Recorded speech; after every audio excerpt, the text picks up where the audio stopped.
ক্রীড়াক্ষেত্রে সবচেয়ে জনপ্রিয় আসর অলিম্পিক। অনেকেই ফিফা বিশ্বকাপ ফুটবলের চেয়েও এগিয়ে রাখেন অলিম্পিককে। তাই বিভিন্ন দেশের অ্যাথলেটদের কাছে অলিম্পিক এক স্বপ্নের নাম। প্রতিষ্ঠাকাল থেকেই অলিম্পিক এক গৌরবময় ইতিহাস নিয়ে ক্রমশ এগিয়ে চলছে। অলিম্পিকের শুরুটা হয়েছিল 776 খ্রিস্টপূর্বে। প্রাচীন গ্রিসের নগর রাষ্ট্রের মধ্যে মর্যাদার লড়াই হিসেবে বিভিন্ন খেলা অনুষ্ঠিত হতো, যা তাদের দেবতা জিউসের সম্মানে প্রদর্শন করা হতো। এভাবে একসময় খেলাগুলো ধীরে ধীরে জনপ্রিয় হতে শুরু করে। এরই ধারাবাহিকতায় 1892 খ্রিস্টাব্দে আন্তর্জাতিক অলিম্পিক কমিটি গঠিত হয়।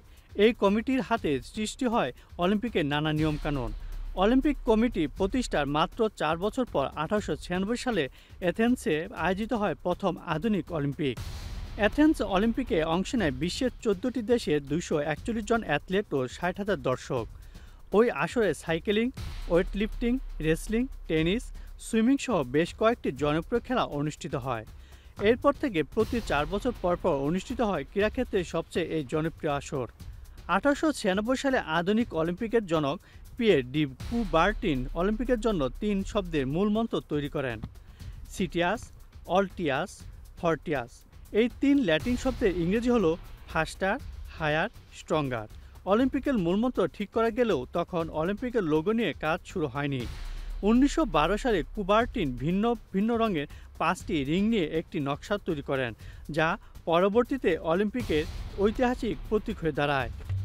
নীল, কালো, লাল, হলুদ ও সবুজ রঙের এই 5টি রিং নির্দেশ করে পৃথিবীর ভিন্ন ভিন্ন মহাদেশকে।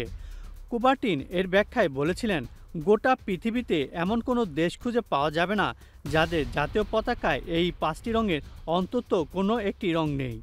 কুবার্টিনের চোখে এই লোগো পুরো দুনিয়ার মানুষকে প্রতিনিধিত্ব করতে যথেষ্ট।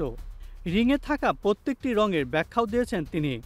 নীল রং দিয়ে ইউরোপ মহাদেশ, হলুদ রঙে এশিয়া, কালো রঙে আফ্রিকা, লাল রঙে ওশেনিয়া এবং সবুজ রঙে আমেরিকা মহাদেশে প্রতীক হিসেবে তুলে ধরা হয়েছে।